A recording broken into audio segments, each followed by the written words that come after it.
This ain't rock and roll. This is genocide. Welcome back to Bowiesplaining. We're still alive. We're live and alive here in sunny Los Angeles. All you guys, gals, and MBs. What else does Hassan say? I don't know. Oh yeah, you don't like that guy. Hi. Hey. We missed you. We sure did. How much do we want to tell them? Nothing. Okay. We have content, but it's for the patrons. And I considered releasing it for all of the freebies, but then we have so many patrons who are paying us hard-earned dollar. And we owe them slightly more content. Yes. Yeah, I agree. Speaking of owing them our content that we owe them. Oh, by the way, this is Bowiesplaining. I'm Dan. That's Eric. Hey. We can go. You'll figure it out. We did release. Have we released the Ziggy Stardust motion picture? No. Watch along. No. Okay. I should do that. We will on Patreon.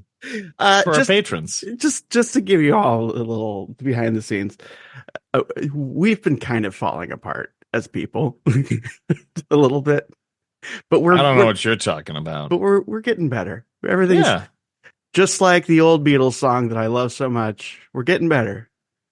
We no longer. I'm not going to make that joke either. So we watched Ziggy Stardust, the motion picture. Eric, I'm gonna hopefully not completely derail your train of thought and ask you generally what your feelings were about that experience. My feelings are that feels like it was a long time ago, and sure was. I'd have to listen to that episode to remember what my feelings were about. And you can listen to it with us if you go to patreon.com/Bowiesplaining pod. There's just Bowiesplaining. Boys pod. Just look, search. There's another Bowiesplaining, but they sell quilts. Are you serious? No. Okay. Because that would be a wonderful crossover opportunity. It would be. But I don't want to start up a quilt company, so somebody else will have to. But I did get the impression that you thought it might have been an actual movie until we saw that it was a concert movie. Yeah, that was interesting. I mean, it was really just a live recording of concert. So it was interesting to see this whole concert experience that kind of launched a lot of Bowie as we know it, and also broke Bowie as we knew him, and yep, and all the things we've been talking about. Yeah. And it's just going to come to a wonderful crescendo in a couple more albums. I have a note here to talk more about Mike Garson. In doing some research, I guess I don't want this guy to get lost in the sauce, so to speak. But I forgot what I was going to say, and I think I'll probably get to it in Diamond Dogs. So not going to edit that out. Yeah. Sure. No, are you doubting that I'm not going to edit something out?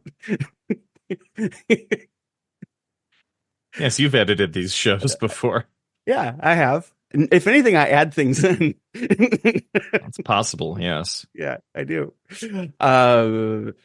So another live episode or live video episode watching podcast motion picture thing that we need to get to eventually for our patrons is the 1980 floor show.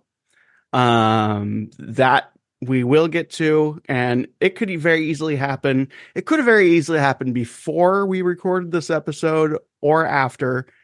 Looks like we're doing after, and that's fine. But great. Eric, get ready for that. Okay. I'm doing it. The feather accoutrement that comes with it. Ooh. Once again, I haven't looked at my notes in months. So We're a professional podcast.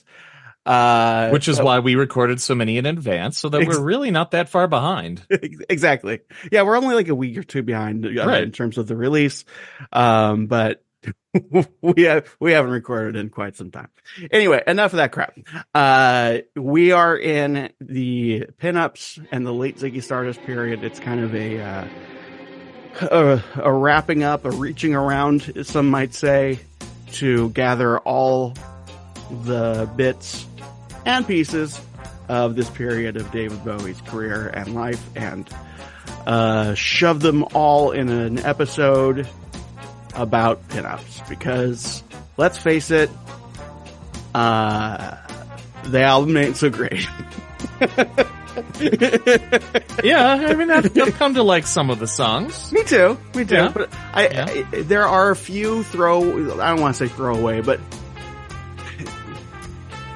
I guess what I'm trying to say is it's like it's like, you know, like Eric and I talk about Disney parks, right? This would be, say, like the Golden Zephyr of of the David Bowie catalog. It's not crap, but it's not like, oh, you want to listen to David Bowie? Let's go straight to pinups. It's too windy and we can't do it? Oh, darn. Yeah, we can skip it. So playing the game that we love to play so much, Eric, do you remember what it is? Okay, so I kind of remember what you said, that the album was going to be, and we're going to get into side A historical stuff in a bit, but based on the image that we saw in the first episode, you said something involving scents. And then going into it this time around with the background that you had in the actual music, what were you thinking this would be? Oh gosh! Well, you should have asked me that before the episode. Or should we save that for side B? We can save that for side B. I can look up the transcript from the original episode to see what I said back then. No, I'm not asking you to remember what it is that you said previously. Oh, okay. I guess I worded the question wrong. It's so in our first episode, we looked at all the covers and you said what you thought it was going to be based on the covers. Right. This time around, you had some kind of ability to make an educated guess based on your previous listenings of the albums up to this point. You know what? That's a side B question. Put it back burner it. We'll get to that. Okay. But is my question more clear? Your question is more clear based on the trajectory of the Bowie and where he might be going in particular. Yes. That's what you're kind of going for here. Yes, exactly. Okay. So, right. Historically, welcome to the historical element of our show, side A. Stay with us. We will eventually remember how to do a show. This is a weird time for Bowie because he was, well, let's see what Dr. Dave from Strange Fascination says. In the 1970s, Bowie gained a reputation for rescuing other artists' careers. Mott the Hoople were on the verge of splitting up when Bowie offered them all the young dudes. Oh, yes. So that reminds me. This is a period of time when Bowie was finding his own success and really, you know, the cocaine wasn't really doing a lot of damage yet. Only the low-grade damage that, you know, casual cocaine use does. Casual yet regular cocaine use does. Eric, as a pharmacist, what effects does cocaine have on the brain? Well, I'm not. This whole episode has been let's challenge Eric with his failing memory. No, I have a failing memory too.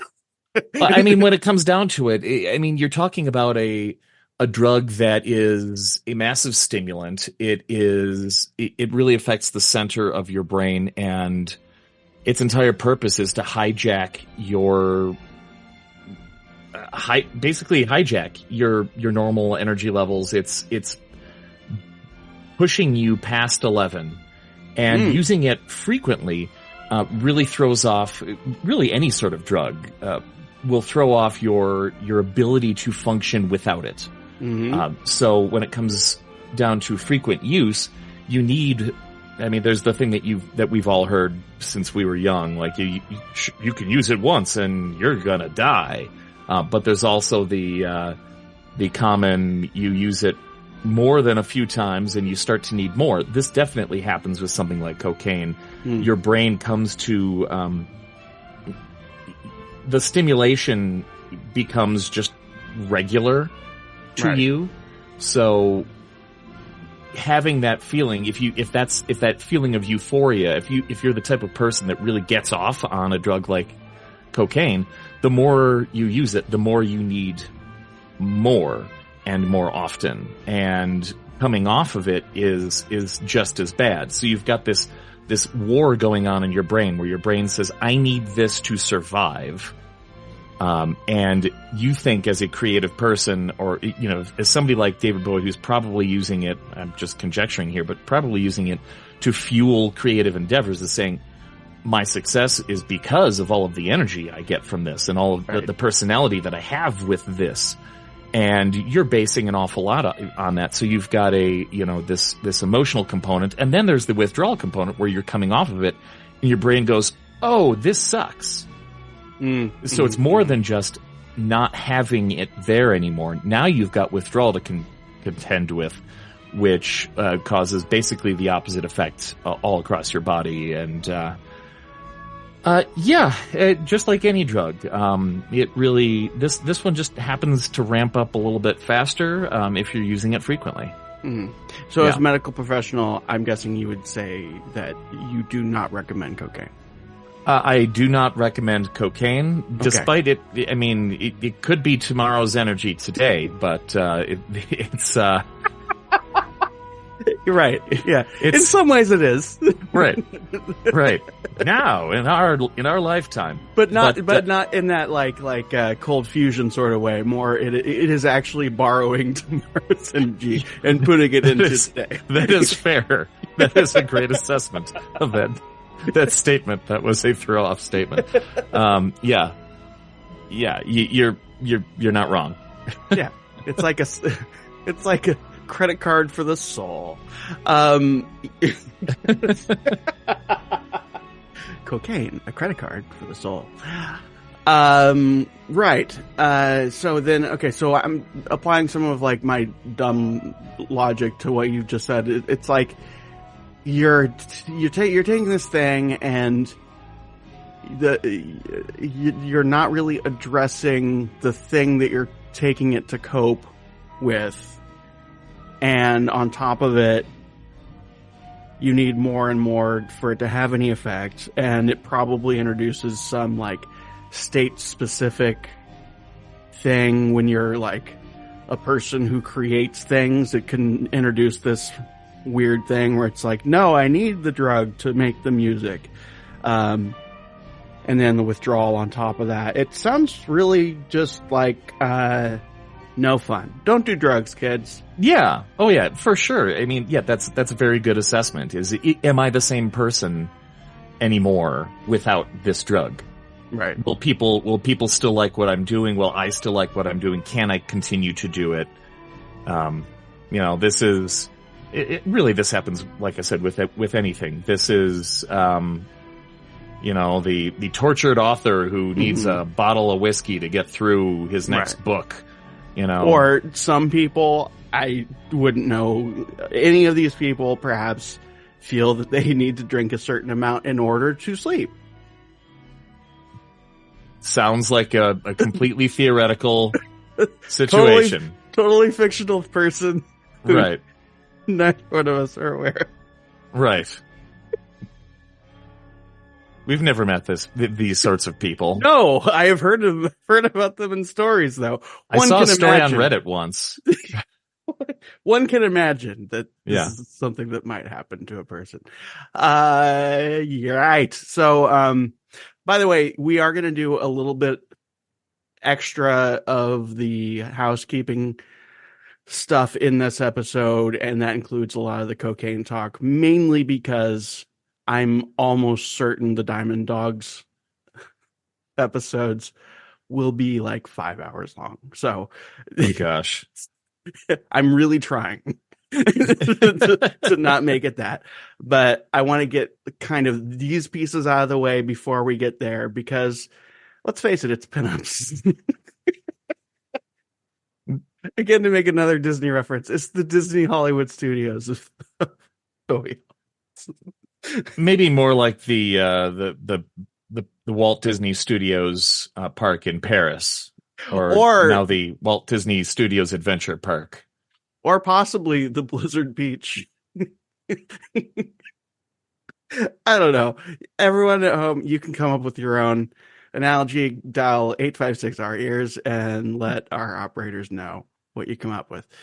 So at this point, Bowie is, he's doing pretty well, aside from like the loneliness and whatever that we talk about with Aladdin Sane. But, you got your fame to kind of, it's a mixed bag. It's a real, it's a paw of a certain sort of an animal. I'm going to go with dog, real dog's paw of a situation.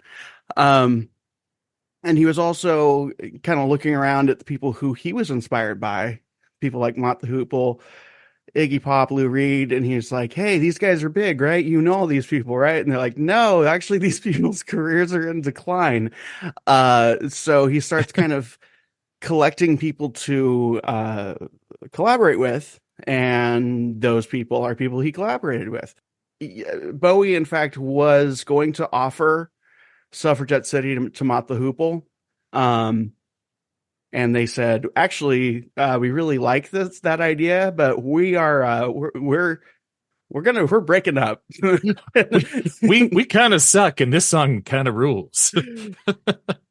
Yeah, we really like the idea, but we're not really going to be a band anymore. So maybe just do your own thing. Interesting. And he was devastated. He was just like, what? How could Mott the Hoople, the most important, biggest band ever, break up? And they were like, you do know that we're Mott the Hoople, right? Like, nobody actually knows who we are except for you, apparently. And he was still trying to establish himself as a songwriter. So he was like, okay, I'm gonna write a song for you guys called All the Young Dudes. And I understand that this will be a big hit, and I know how stupid it is of me to give it to you, but I am giving it to you so that I can produce an album, and hopefully an album with you, Mott the Hoople, Mr. Mott and his Hooples, also makers of fine apple juice, and said, and sauce. That's right. And said, I'm going to keep you guys together. And he didn't. But they came out with All the Young Dudes, which is a wonderful song. It is. And yeah, actually, the bass player called up Bowie. He's like, "Hey, you need a bass player because we're breaking up." So there's a really cute story where Bowie went to see Mott the Hoople perform, and he was like super nervous because he thought they were a huge band, and he showed up and there's like 5 people there. It was the first time you realized that, like, oh, this is kind of a niche group. That's it. That's interesting that somebody that is within the scene so much as Bowie has that happen. Because how many times has that happened to? I mean, you and I have both been involved in various fringe, fandoms throughout the years, and right. Yeah, I mean, maybe not showing up at the concert and there are 5 people there. Although I've had that literally happen.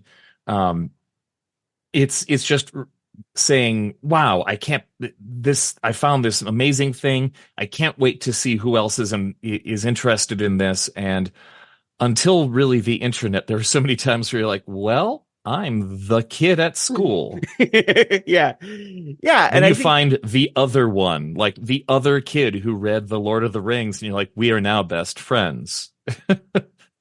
Yeah, totally. And it's like I get the impression, and this is in my notes, I think later, so I might trip myself up, but I get the impression that not only was he a huge fanboy and just like truly, and it's something that carried with him his entire life.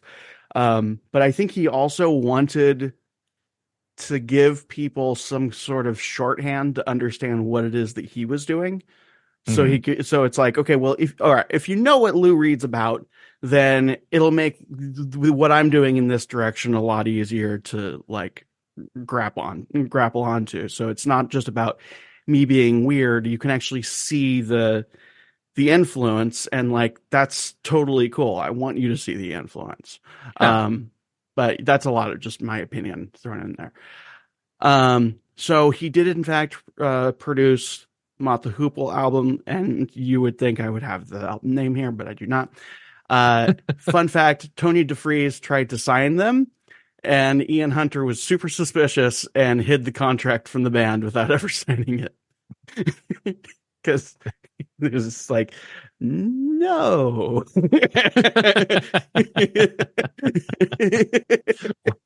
Well, somebody's got some good senses there. Yeah, and there's a theme also that is sort of developing, and I don't want to say this in a critical way, but just please trust that listener, that I don't mean this in a critical way at all. I find it really charming that Bowie seems to just kind of like stumble through these things and be kind of a really bad judge of character and circumstances. Like, for example, and this is just an example of many, and we'll revisit this later, when he does decide to get off the drug, he moves to Berlin, which is like the heroin capital of the world at that time. Oh, good.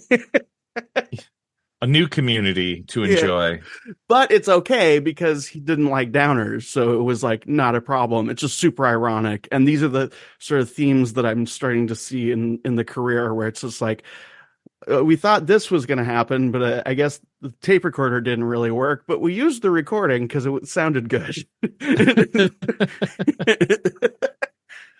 And this is from the Bowie Bible. I'm going to just read it straight up because I don't remember it, and I might stop halfway through. This is about All the Young Dudes. And All the Young Dudes was kind of a continuation of the idea of from 5 years. And here's this is from a Bowie interview in Rolling Stone. The time is 5 years to go before the end of Earth. It has been announced that the world will end because of a lack of natural resources. Ziggy is in a position where all the kids have access to things that they thought they wanted. The older people have lost all touch with reality, and the kids are left on their own to plunder anything. Ziggy wasn't a rock and roll band, and the kids no longer want rock and roll. There's no electricity to play it. Ziggy's advisor tells him to collect news and sing it because there is no news. So Ziggy does this, and there's terrible news. All the Young Dudes is a song about this news. It's no hymn to the youth as people thought. It is completely the opposite. So yeah, it's the and this is a theme that will definitely. This is a little it's a little breadcrumb for Diamond Dogs, but yeah, it's these rock music basically becomes how people find out about things in this imagined future. Interesting. And I'm trying to think back. I mean, I've heard the song plenty. I can't think of most of the verses, but you know, he's singing about. Okay, maybe. So he's like, we're all juvenile delinquent Rex. Is this TV or are we T-Rex? Or is this T-Rex? Dudes. Lyrics. Here we go. Time for everyone's favorite part of the show. Remember, by the way, if you find this podcast frustrating in any way, blame him on, because once we get the rights, we'll just be able to listen to the songs and comment on. Well, Billy rapped all night about his suicide, how he'd kicked in the head when he was 25. Trigger warnings, by the way, everybody. Oh, sorry. No, it's don't want to stay alive when you're 25. And Wendy's stealing clothes from March and Sparks. And Freddy's got spots from ripping off the stars from his face. Funky little boat race. Television man is crazy, saying we're juvenile delinquent Rex. Oh man, I need TV when I got T-Rex. Oh, okay. Oh brother, you guessed. Is. I'm a dude, Dad. And then the chorus. Lucy, yeah. I mean, it's kind of there, I think. It was the happiest rendition of all the young dudes I've ever heard. Yep. So that's that. Any thoughts that you want to share about that or anything? Well, we never got it off on that Revolution stuff like the Beatles and the Stones. Yeah. Those are lyrics. You just scrolled past them. Yeah. I was sort of like, wait, what are you doing? What are you doing? What a drag. Too many snags. Yeah. Hey, there you go. Yeah. I just felt like bringing in the Beatles part because you love them. I do very much love the Beatles. They are the most influential and best band ever. Oh, okay. And this quote that you read is from the magazine Rolling Stone, which is the official magazine of the Rolling Stones. Yes. Yeah, it's their fan. As I understood magazine. It as a child. Yeah, it's like Tiger Beat, but it's devoted entirely to Rolling Stone. Right. So Bowie also produced Transformer. It's a Lou Reed album. This is Lou Reed as a Transformer. Thank you, Internet. Good job, Internet. So how familiar are you with Velvet Underground? Because I'm kind of that fan that just kind of knew they existed. The only album is with Nico. Is that the Banana album? The Banana album. Is Okay. that named Andy Warhol? I think I just like calling it the Banana or Warhol album. Or whatever. That one, the Banana album. It's I know one of those, that album. Yeah, it's one of those fun things where like, and I uncovered this in my life a couple years ago when I live in San Diego, and there's a lot of bougie ass hipster breweries around here. And everyone thinks that they're really just like classy and smart when really they're just drunks. And I'm fine with that. But so I went to one of these bougie bars, and there was a banana on a tap. Ooh. And I was like, oh, what's the banana one? And the bartender went into this lengthy, it's farted on by Belgian monks and who are trained in, jujitsu, like this whole lengthy thing. And I was just like, all right, I'll take some banana beer. And he fucking hated me. It's just like, fucking, I'm not going to remember everything. I'm not going to remember anything you just said. Just tell me if it's good or not. So Banana album. I am from the homebrewing beer scene, so. Oh, sorry. But you know what I know what you're talking. Yeah, I know when people take it a little bit too seriously. There's a version of it where it's just like I'm having a conversation about something that we mutually care about, and then the person who's just like, no, you don't understand. This is like sacred or whatever. It's just like, shut up. Just give me a fucking banana beer. So a little bit about Velvet Underground that I have sort of gleaned is that Lou Reed and John Cale had very different ideas for what the band should be. Reed was kind of more pop, and John Cale was more avant-garde. Go figure, he played a viola in a pop band, so take that.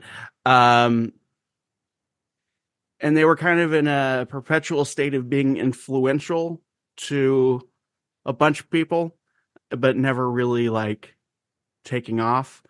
I know I've referenced before the Brian Eno quote that is saying something roughly to the effect of not many people knew who Velvet Underground was, but everyone who bought and listened to that album eventually formed a band,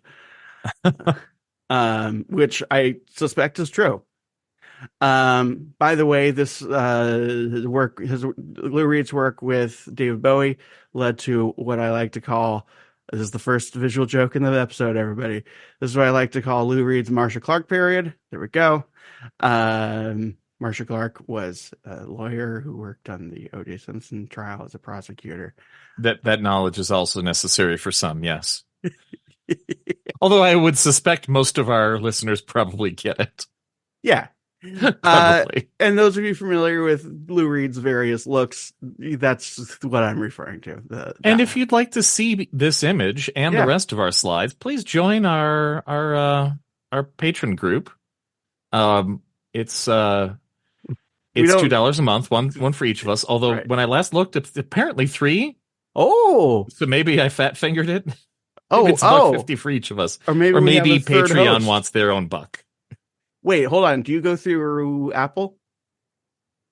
Because I know Apple bumps up the prices if you use one of their devices. I was just looking at the background because I posted the. It's been exactly a month since I last posted Patreon content, so I posted the content of the concert. Oh, cool. Recording. Okay. So that's up now. Great. Patrons. And it'll be you will hopefully have listened to it by the time you're listening to this. Yeah, there's not a whole lot of spoilers going on. So America's I'm really happy. America's sweetheart. America's sweetheart Lou Reed kicked Kale out through back channels. I don't know why that tickles me so much. So Bowie came along. He's like, "Hey, Lou Reed, I like you a lot, even though you're a total douchebag. I want to produce an album, and let's call it Transformer, I guess." And Lou Reed's like, "Go fuck yourself," but okay.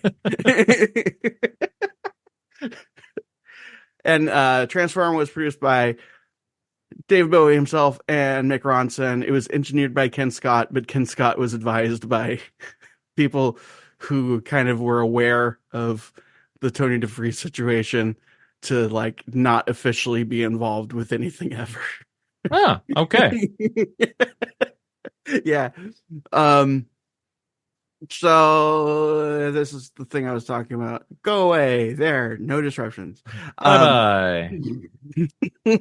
So if you're not familiar with Transformer, Eric, I'm assuming you are, but I don't know if the listener is. That's the album with Take a Walk on the Wild Side and what's another song? There's another song that Perfect Day that's on there. Oh, okay. Yeah. I think I'm familiar, but the only thing I can think of is Wild Side, so. Right. Or another shorthand, you have probably watched Trainspotting if you're listening to a David Bowie podcast. It's the heroin song, the Perfect Day, the one where he gets sucked into the blanket. Oh, yes. Yeah. Or the carpet, rather. Also heroin, not, correct me if I'm wrong, Eric, not a good drug to do. Yes. Also, highly don't recommend. Okay. Not from personal experience. Right. I just wanted to check because I'm not a medical professional, but I've heard don't do it. I've actually heard several times in my direction, don't do it. It's entirely in the opposite direction of cocaine, but then there's also the added advantage of infection from not being able to just get it through your skin. You can snort. Nostrils. You can. Sure. Seems less preferred. Yeah, but I'm aware that people can. Again, not because we're in that weird place again where we're over explaining that we don't do these things. People are going to stop believing us. And the more we belabor that this is weird and awkward, it's the weirder it's gonna get. Unless people get to the point where they're like, you know what, if they actually had done this, they would be more knowledgeable. That's also true. Also, Mick Ronson, Ronnie Rano recorded a solo album. Bowie was on it. More on that development later. Oh, yeah. So he also Bowie he also produced Iggy Pop's album Raw Power, and we're gonna get more into him and his antics when we get to the album Low. I great. will explain why. Okay. Looking forward to it. So this album was most likely a contractual obligation. What you have said, and that explains a few things. Yes, it sure does. This was recorded just after the Ziggy Stardust tour. Let's see. I gotta engage my notes here. Okay. He had fired the band and had mixed feelings about it. Basically, and again, he fired the band because he said he would in Ziggy Stardust, right? Was that essentially? Yes. That's well, and he did that mainly because that's the Ziggy Stardust trajectory. It's kind of, this is what I'm piecing together in doing this research, is it's kind of a combination of him not wanting to be pigeonholed, but also not really knowing that he doesn't want to be pigeonholed, just sort of being frustrated with where else he wants to go. Yeah, it's not like I don't know where I want to go, but I don't he kind of like started to see that like a lot of his own stuff was reflected back at him from other people, including his fans, in ways that suggested that it was just purely aesthetic to them. Mm-hmm. And I think he found that really frustrating. So, but and at the same time, because Ziggy fired the band in the story that he kind of half made up, he was like, well, I guess that's what I should do. I guess as more, I think it was more of just like an idea generation thing of like, well, it's a choice I can make, I guess. Which sounds better than, well, I said it in a song lyric, so it must be true. Yeah, I think that's really more the case. But I mean, let's be clear, he was not the best version of himself in these years, and it's getting worse. So, as I say in this note here, Bowie is working like a cocaine-fueled demon during this part of his career. He's basically, any social skills that he had were like evaporating. It was really just about the work and about the music and in a really truly passionate way where it's just like, I'm in my groove, I really, it seemed to me like the only thing besides cocaine and sex that he actually loved to do and enjoyed. Okay. And he might have enjoyed making music slightly more than cocaine and sex, but probably not more than both cocaine and sex together. Okay. If he had to pick one of the three, probably music. If he had to pick two of the three, he'd probably be like, can I do cocaine and music? And they were like, well, there is Diamond Dogs. Anyway, so that happened. Let's see. Apart from pinups, there was also the tapes of the last Hammersmith gig to work out. Oh, right. So basically, here's the quote that I wanted to get to. He genuinely doesn't know how to stop. After all, there's another album to come after the live tapes are released, and already there's a backing track laid down for one of the songs, not to mention the production of Mick Ronson's solo album and the movie God knows what else. I forget why I included this, but it was basically just no one knew what to make of the firing of the band and the retirement. Some of the band members played along and they were like, okay, but I believe the drummer did not. I have more about that later. Okay. So here's something Bowie said about the firing of the band on stage. About 48 hours later, I'm sitting there thinking, what have I said? I don't think I really meant that at all. I'm feeling better already, but too late. I know I really pissed off Woody and Trevor. So he's too embarrassed to go back. There's, some of that. Because again, and this is something that I especially as a old ass adult now, I'm looking at it, I'm like, the guy's like in his mid-20s. He doesn't have, we were all idiots at this age, right? He makes stupid decisions all the time, totally. Especially when there are drugs involved. Like, I could see him just going, oh, I guess if he had shown back up and said, hey guys, I got a couple new songs. Right. It probably would have been fine. Well, and at that age, nobody really has much life experience to be able to go like, hey, so clearly what I said was out of hand and I mean, you're still in this, right? Because I would still love to have you guys. I'm really sorry that I like publicly embarrassed you and, you know, all that. But no, when you're that age and on cocaine, I would think you don't have that ability. So he goes on to say they were so angry, I think, because I hadn't really told them that I was splitting up the band. That's what Ziggy did, so I had to do it too. You dummy. Great. Yeah. Let's see. This is a whole lot of things. So Trevor Boulder and Mike Garson are back. Boulder was one of the ones that was fired. I think he was the bass player. He's the guy with the sideburns. This is the first album with Bowie listed as the artist name on the cover. Just straight up Bowie. Oh, okay. Yeah. And that was a trend that would happen for a little bit of time.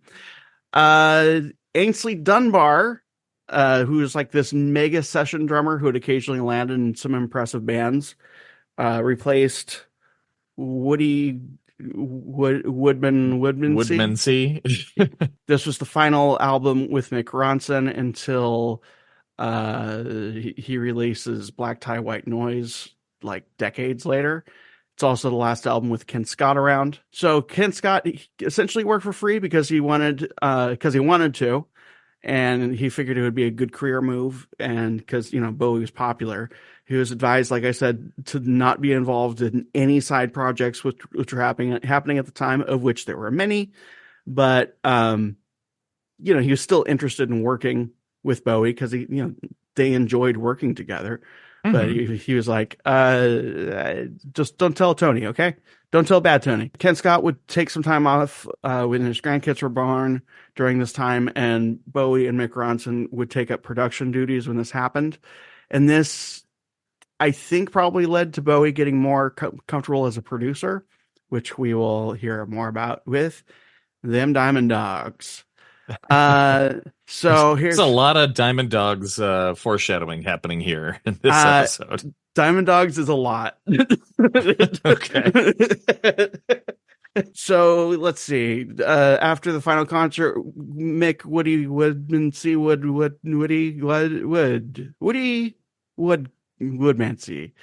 married his partner in June after the concert, and they didn't go.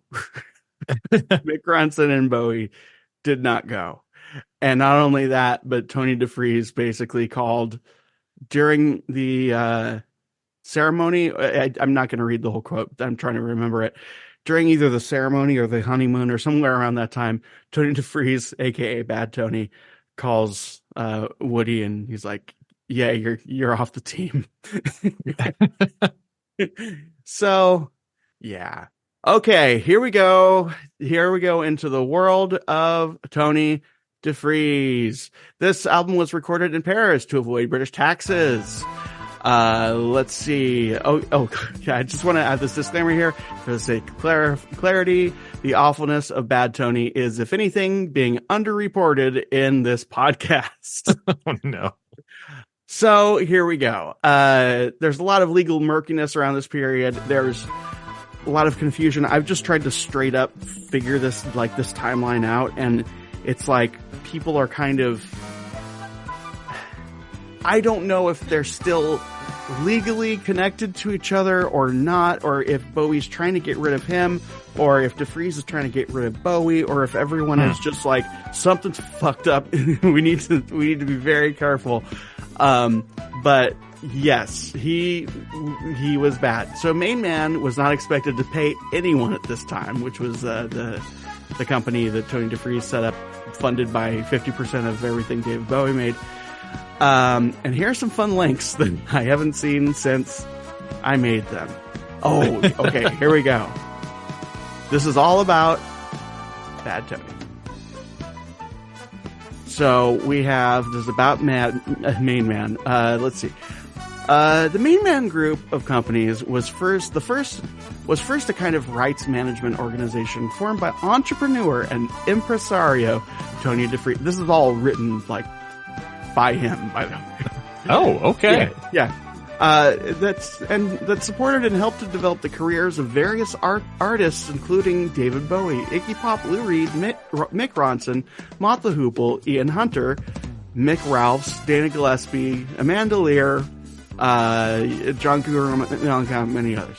He was the first to recognize David's real potential. Oh. Tony, the other thing. First to recognize David's real potential and agreed to work with him. He began by extricating David from his management, recording, writing, and publishing contracts, and recovering the 2 Mercury albums, Space Oddity and The Man Who Sold the World, which later became the joint property of Main Man and Bowie. Subsequently became the sole property of Bowie after a tense legal battle that took decades. As a result, David became one of very few artists, writers, and performers who owned and controlled his entire catalog of work from that area. After decades of David Bowie trying to sue to get the rights.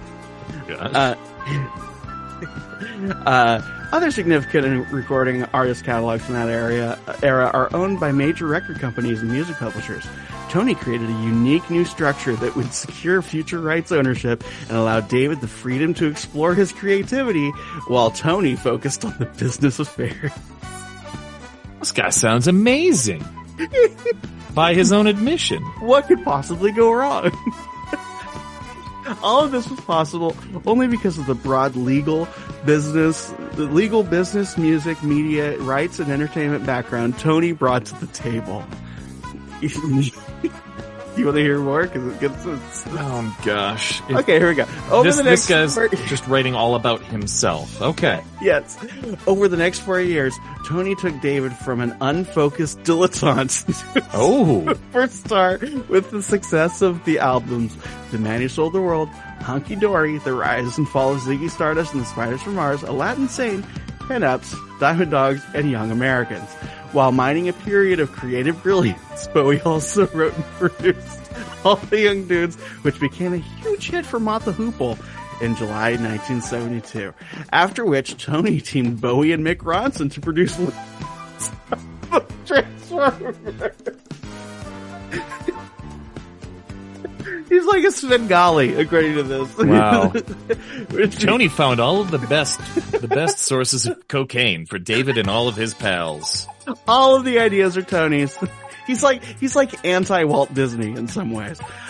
Since became a huge international bestseller, together Tony and David enjoyed a high-octane ride that defined the 70s rock and roll excesses. So that's he wrote the word cocaine without writing the word cocaine. I know, I really thought it said cocaine. Wow. So let's see the next link here. Main Man Group of Companies. DeFreeze had a zero-tolerance drug policy and no unauthorized press access policy as a strategy to control the narrative and create demand. All access to public and press was denied. Key part of the success was to control the creative process of Bowie's next album. And basically, he's just continuing to just blow smoke up his own ass and say, like, yeah, you know, it was really me. Bowie just was the labor. Here we go. I don't know how much of that you saw, but you're in for a treat. Okay. I was looking down when you hit the button, so. This is from the Commissar Scoop. It is the winner of the Gerald Loeb Award, the major U.S. prize for financial journalism, by the way. Oh, good. Here's the headline. Ex-rock impresario Tony DeFreeze lost $22 million scheme and offshore tax evasion scheme. Oh, okay. Uh-huh. Yeah. I mean, so some of the things that he pioneered might not have been the legalist. No. The most legal. And again, these are just the first things I found when I looked into, like, what he was. David Bowie's ex-manager, unable to elude his $9.5 million judgment. New York judge, this is from Columbia Journal of Law and the Arts. Columbia, not a weird place. New York judge has ruled that Anthony DeFries, David Bowie's former manager, is still responsible for paying the. This is after he died. Okay, so he's still responsible for paying. Oh, after he died, he still has to pay. Yeah, after Bowie died, not DeFries. DeFries, of course, is still alive because evil never dies. Right. Ruled that his former manager is still responsible for paying the $9.5 million judgment against him from 2012. I mean, that's, I don't want to get into the nitty gritty, as Temple says. We also have this one, the last one. Again, this is of many. Prior Cashman. News. Court rejects former David Bowie manager's challenge of EMI Capitol Records copyright victory. Basically, in that action, the record companies brought suit against DeFries and related entities for, among other things, willful copyright infringement after he and his company, Mainman Limited, sold copies of songs by music legends David Bowie, Iggy Pop, and John Mellencamp via iTunes, Spotify, Amazon, and Napster, despite not owning distribution rights to the works. Well, that's the, the innovation right there on display. Yeah, I also found, I don't think I included this, but apparently in the late 90s, early 2000s, he went around buying up a bunch of, medical patents. Medical? Yeah, biomedical, biomedicine patents, and just, sitting on them. Oh, okay. He's an innovator. Right. Maybe I can sell music through this implant. Hold on. Let me see. Tony. I should have looked this up. Tony DeFries crypto. It suggested crying. That would be wonderful. Oh, here we go. Blockchain technology. Okay. That was a fad. Let's see. Rock and roll instead of not being able to do with relationship with blockchain technology. Oh, this was a long time ago. We'll get into this later. And another episode. Okay, so more drug time. Oh, good. Just because this is a good time, because we're about to get into the really, really bad drug times, and we may as well kind of get a little bit more detail. So the thin white line time-wise was the American leg of the Ziggy tour. Before this, he would occasionally have a drink. He smoked pot pretty seriously during the Man Who Sold the World. Go figure. But that tracks. Yeah, but he went on to say that he didn't like it. In fact, he kind of hated pot. My impression is that he enjoyed having some kind of alteration happening, but he was really just not a downer person at all. He was totally an upper person.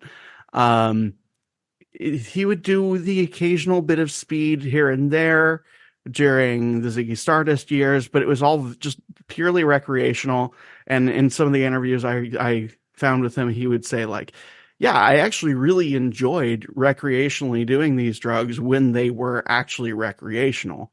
But after the American leg of the Ziggy tour, that's when one of the main characters in the story, cocaine, introduces itself and becomes increasingly an issue.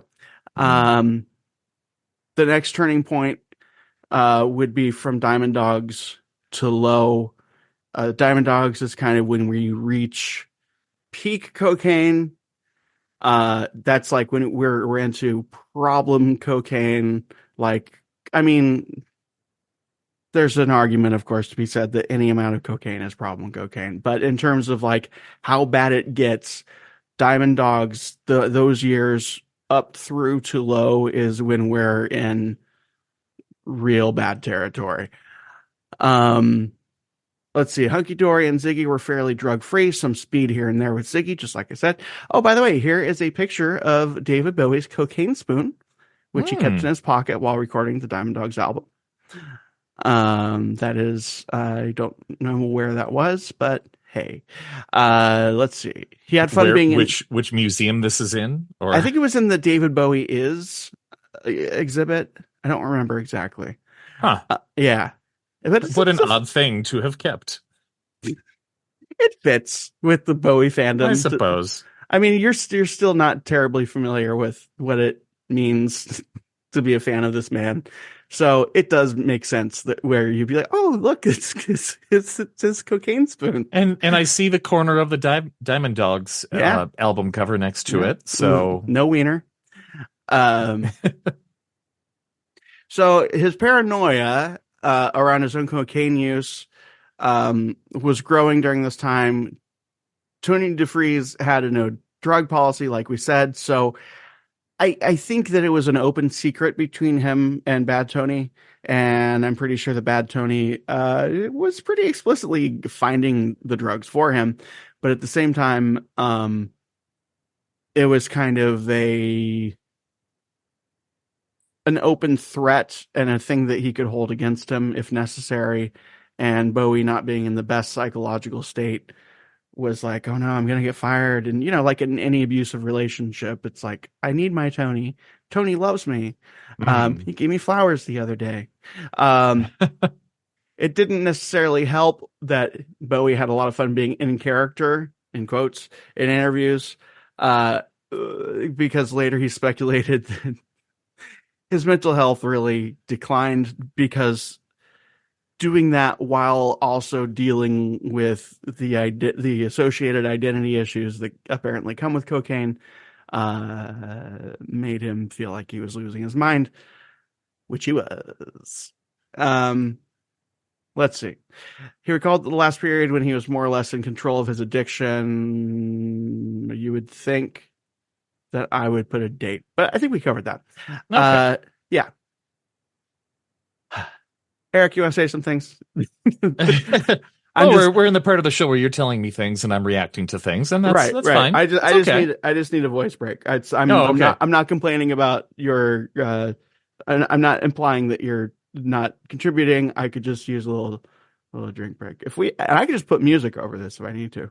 No, that's fine. You go ahead and you drink your little Wawa there. I've already gone through my most of my liquid. So I'm going to save a little bit for later, but I shouldn't have done that in the mic. You'll edit that out, I'm certain. No. Yeah, it's an interesting. You've done, Eric. Do you know how many times I burped into this microphone and kept it in? That depends on how many times I've listened to my own shows. I've done a fairly decent job of removing a lot of noise over the years. I have to say, but you do this one, so yeah, there we go. You've laid out an interesting narrative as we've gone through a lot of this, and I appreciate the way you're trying to make cram in a little more story before we get to some of the bigger stuff on an album that you consider to be fairly bland. Where you could have side A on the show could have just. Have we explained side A and side B? Yeah, we have. Okay, in previous episodes. Yeah, that's right. Since we just decided to do it one day and started cutting episodes in half. But yeah, there was you could have just said side A. All right, he had to do this album, and so somebody said, "Why not pretend that you used to like these songs?"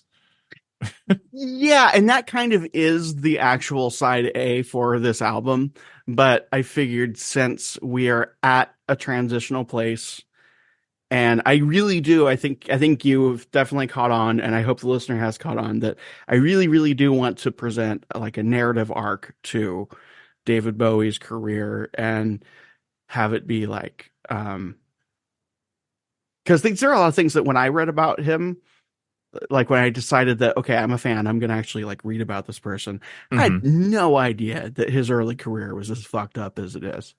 And there are a lot of things that come in his later career, which I had a lot of difficulty digesting until I had the information about like, oh, it's like this because this over here was broken and he needed to like fix it for himself. I'm leaving that one in, by the way. There we go. Or he was just dealing with things in his own way, and or maybe he couldn't handle things, and they just kind of came out the way that it did. Yeah, yeah, and I think that I mean, I know I've said it before, and I'm absolutely serious that I'm trying to set this up to where when we get to some of the pivotal moments in his career and personal life, that at least you and hopefully the audience has a reason to be like, oh, we're okay, we've actually reached something, you know. Right.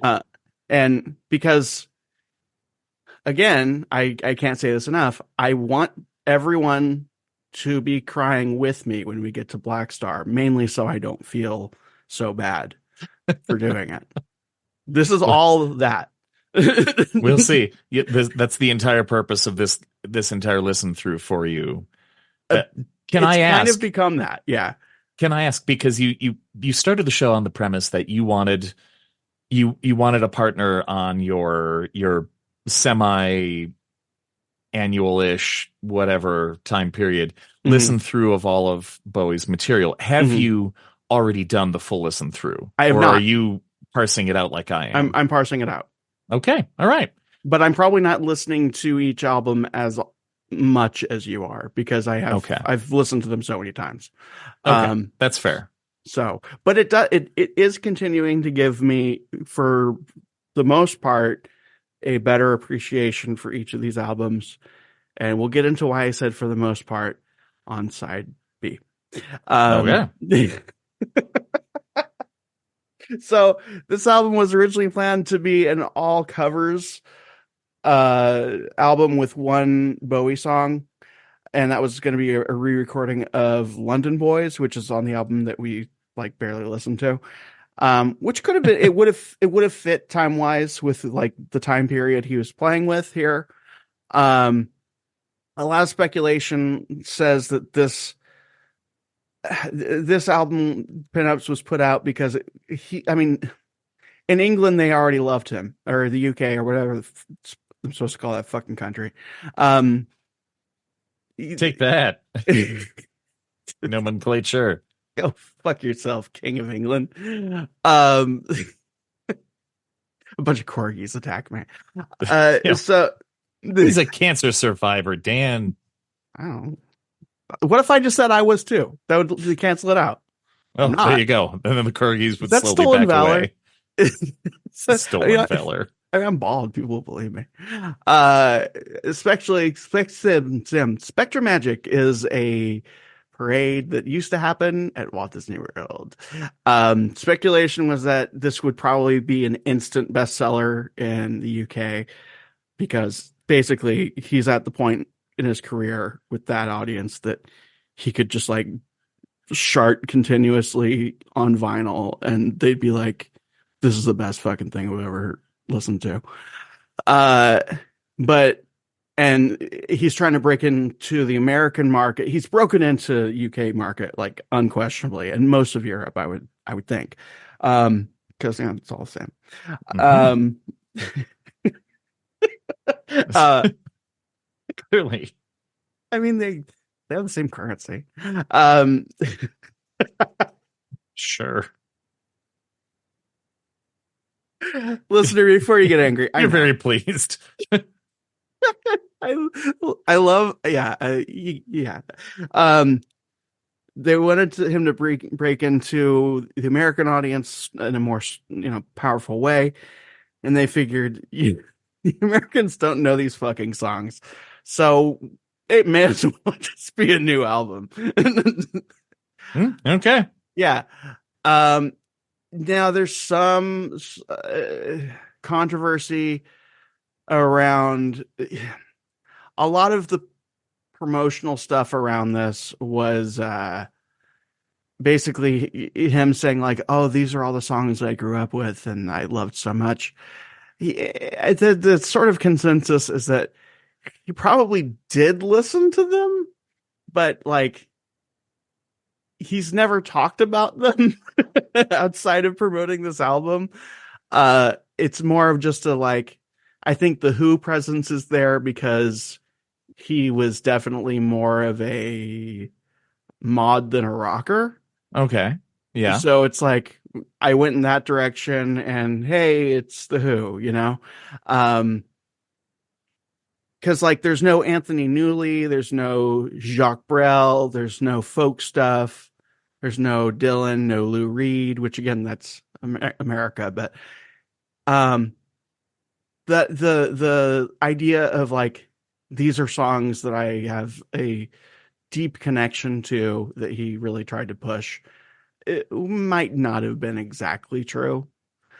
They did release a Pinups radio show, which you could search for that on Spotify. What does that mean? Let's see if I can find it and not. Christy Nome will be insisting that Cricket had bitten the kids or was holding them hostage. Oh, that's Keith Olbermann. I'm like, wait a second. Just okay. So some Keith Olbermann played, and now I feel like everyone's gonna think I'm a dirty lib. So let's do some Democracy Now. Also, just so I can feel like my leftist creds are being covered. There we go. There. Now we've shown both sides. I'm Eric. I'm really glad that you are saying both sides to that. That shows that you have grown by knowing me as a person.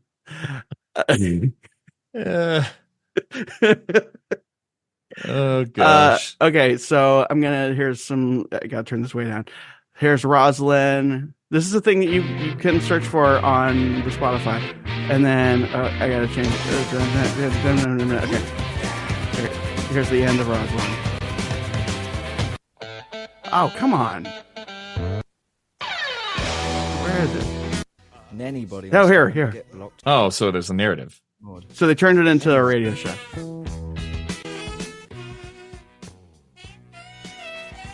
So you had these paddies doing it as well, called themselves Then, like the Who thing, but they weren't mod. Anyway, there was lots to choose from. Up the Windmill or the Elephant, Get Blocked and bust over to Richmond. Brian had cancer and was going to drop any day. Mick never washed. And anybody on stage was on H, well known. He is. Do you notice how he is leaning in on the Brixton accent? I mean, I don't know my regional accents, but I think that's what he's doing. How could this new lot replace the Stones? Yardbirds? Any wallop, they blasted out the old solos. So it's 5 of the tracks with David Bowie and someone else like going real heavy on the suburban accent and talking about how like, yeah, and so was, buy me piggies and mash, and we get on the bus, and it was between cleaning chimneys with Dick Van Dyke and whatever the fuck. Twig was on the cover. That's a reference to Twig the Wonder Kid from Driving Saturday. That image, which was originally shot for Vogue magazine, breaking Tony DeFries's no other publications rule. So they stole the image. They're like, take that, Vogue. I think, or what? What's the story there? I think they probably. Now you're on the spot. Ha. Let's based on what I know, they probably did steal it. Tony DeFries just went, I told you, none of this. And he just went into the Vogue offices, grabbed all the prints, and left. I wouldn't be surprised if it was something along the lines of like, well, you broke this contract that we have, so now the image is ours. And Vogue was probably like, sure. All right. I mean, sure, whatever. Pinups Radio Show talking about that. Mike Garson is really we'll get into how low he is in the mix on this, but I think he's playing a Hammond for some of this. It's fans and critics generally. So we talked about how hunky dory there's usually very strong opinions one way or the other. Right. People either, like, the fan base will either be, if anyone is a David Bowie fan and they aren't me, they are going to have a strong opinion about Hunky Dory. I totally see both sides on the Hunky Dory argument, and I'm just sort of like, all right, I like Bowie Brothers, so it wins. It's the last one that I hear, so Yeah. guess it leaves a good impression. I mean, there's some weak. Hunky Dory is structured a lot like a U2 album, where there's like some really good stuff up front, some things that you're like, I think they forgot they were making an album, but then it ends up okay. We need 3 more songs. How about these? Great. Here's one about a piece of toast in a state. All right, cool. Let's call it a song about Bob Dylan now. Are there any other good artists? How about a song about Salvador Dali? Okay. Great. How about a Picasso song? Great.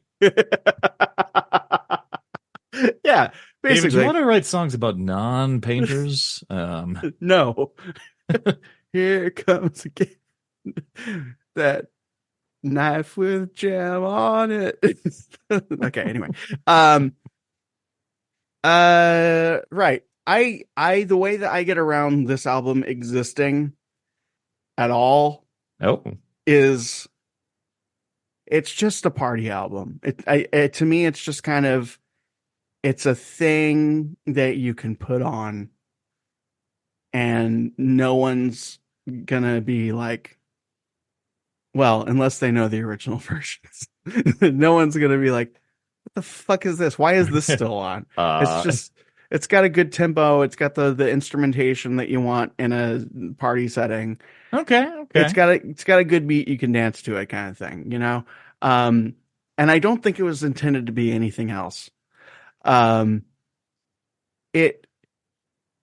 So like I was saying, Hunky Dory, very, very, very strong split decision on whether it's a very good, very important album or whether it's a piece of shit.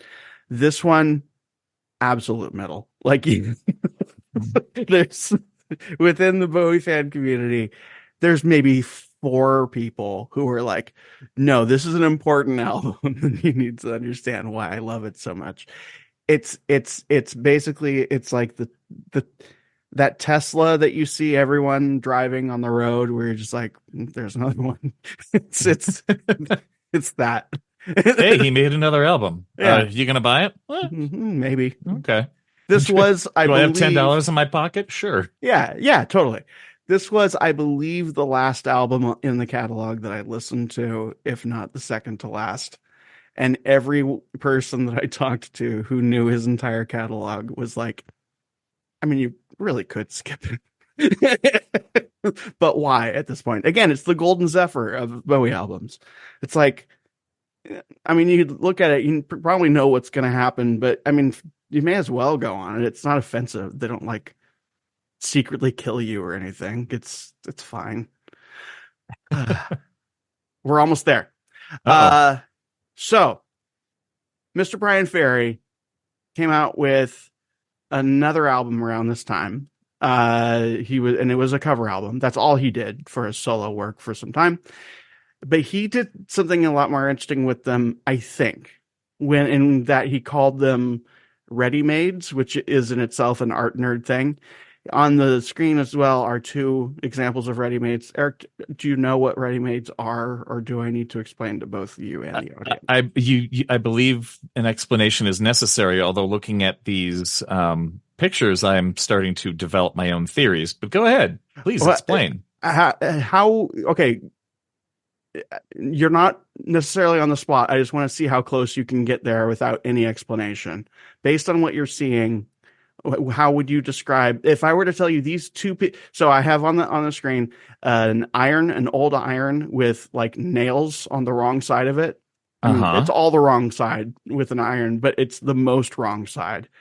And a famous urinal that was in a gallery. It was just a urinal on the gallery, and it was signed, and it's a Marcel Duchamp jam.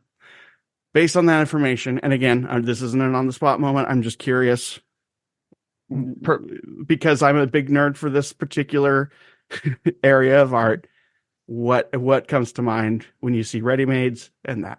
Well, I'm not quite sure I'm getting the connection between them, but I mean, considering that this particular urinal designed for this gallery has a hole that is in the front of it, which I presume is designed to then direct the flow back onto the user. That is definitely part of it.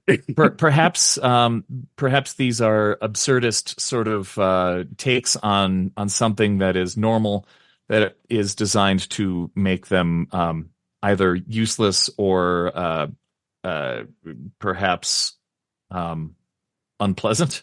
I don't know. You got there. So Readymades was a part of the Dadaist movement I have here, in case you don't know, so I don't have to go into professor mode.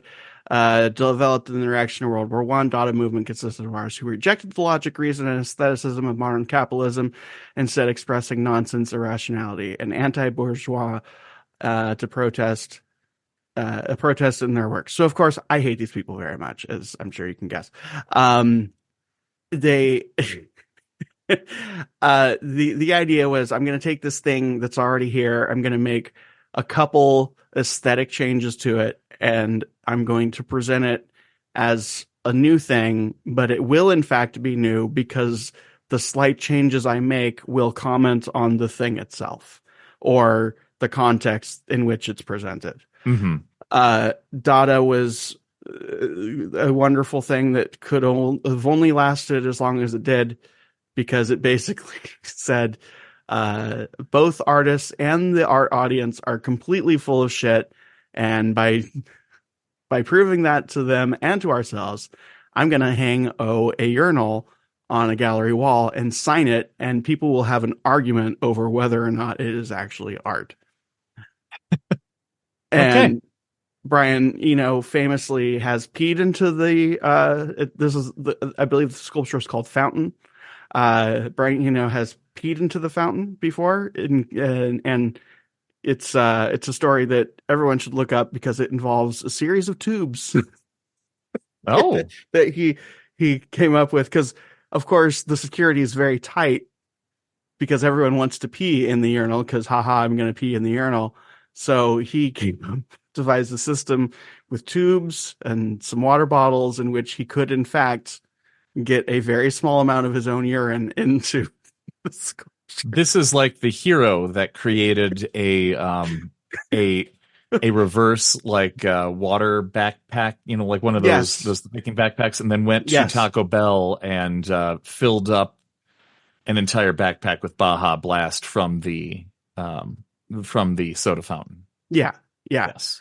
Brian, is my hero. I love him so much. So let's see. Yeah, Brian Ferry was recording a cover album also. They kind of talked. There was a little bit of tension between them, but Bowie asked to cover Ladytron on this album, which is a Roxy Music song. And at the same time, he kind of said, hey, do you mind if I know you're doing a cover album, I'm doing a cover album. I'd really like to do Ladytron if you're okay with that. By the way, would you mind if mine came out first? And I suspect that Bowie kind of knew that Brian Ferry would do more with his cover album, which he did, as a matter of fact. And I don't. So Bowie was trying to get it out so people wouldn't go, "Oh well, nice try, David." I think he knew Brian Ferry aesthetically well enough to be able to say this is actually going to be a really good album. Mine is just a contractual obligation. He's trying. Yeah, no, he did. I mean, say what you will about the idea of Readymades, but he did actually do some. I don't care for his Readymades, but they are doing things. Let's see. Generally speaking, the album is These Foolish Things, the Brian Ferry album. Generally speaking, people seem to think that he was better at playing the interpretation game. He did more of a Sinatra thing rather than a like, hey, I'm going to make this cool. He was more like, okay, this isn't cool. And I'm just going to play into the creepy sex pervert role that I've been playing for some time. I haven't listened to any of Ferry's solo work, just Roxy. I don't care for it. And I think it plays on the aspects of, like, I can see what he's doing, but I think it plays on the aspects of Brian Ferry's persona that I don't like. I identify it as an act. It's like Martin Short in interviews. Like, okay, I get what you're doing, and I understand that you're playing a role and you're trying to be irritating. I totally understand that, Martin Short, but you're too successful because you're unpleasant. But I'm out. I'm out because, like, it just makes my skin crawl, and I know that's what you're doing. With Jiminy Glick, is that what was that? Yeah, Jiminy Glick, or just him in interviews when he's playing the persona of full of himself celebrity. You know, it's I completely get what you're doing, but you're too good at it, kind of. Oddly enough, though, Clifford, a movie I love. I have not seen that in quite some time. It was one of our local theaters put it in their like throwbacks collection last month, and I didn't get a chance to see it. I'll have to seek it out sometime. I love it so much. Another Grodin feature that it was Charles Grodin, right? Yeah, Charles Grodin. Yeah. Okay. Yeah. Okay. It's perfect. It's absolutely perfect. Let's see if there's anything else for side A. Okay, well, may as well get into it. He has a handwritten thing on the back. Doing that again. Side. Okay. Yeah, the back side of the album. It says, these songs are among my favorites from the 64 to 67 period of London. Most of the groups were playing the Ricky something or other. Was it a Y or an I? Like, he's being very, like, he's writing us a note kind of feel. Scene, club circuit, marquee, etc., Pie Island, la la. Some are still with us, and he lists who wrote what. So okay. Well, that's helpful. And that's also the end of side A. So assuming that it's just going to go straight into it, if for the people who have skipped to side B, of which I assume there aren't many, but I still like that we do this. Perhaps we could take a quick break, though, before we do that. Ooh, that'll make this even easier to edit. So, yeah, that would make it a little easier for you to find the edit point, and it would also be easier for me to get more liquid and then to get rid of some liquid that I've been carrying with me for a little while. Oh, you're going to pee all over your microphone. No, I'm going to find some art. All right. I am going to do those things, but not on my microphone because I'm not a dirty animal like some people. Thanks for listening to Side A, people. I might put something here. I probably won't, though. So yeah, Eric, let's do those things.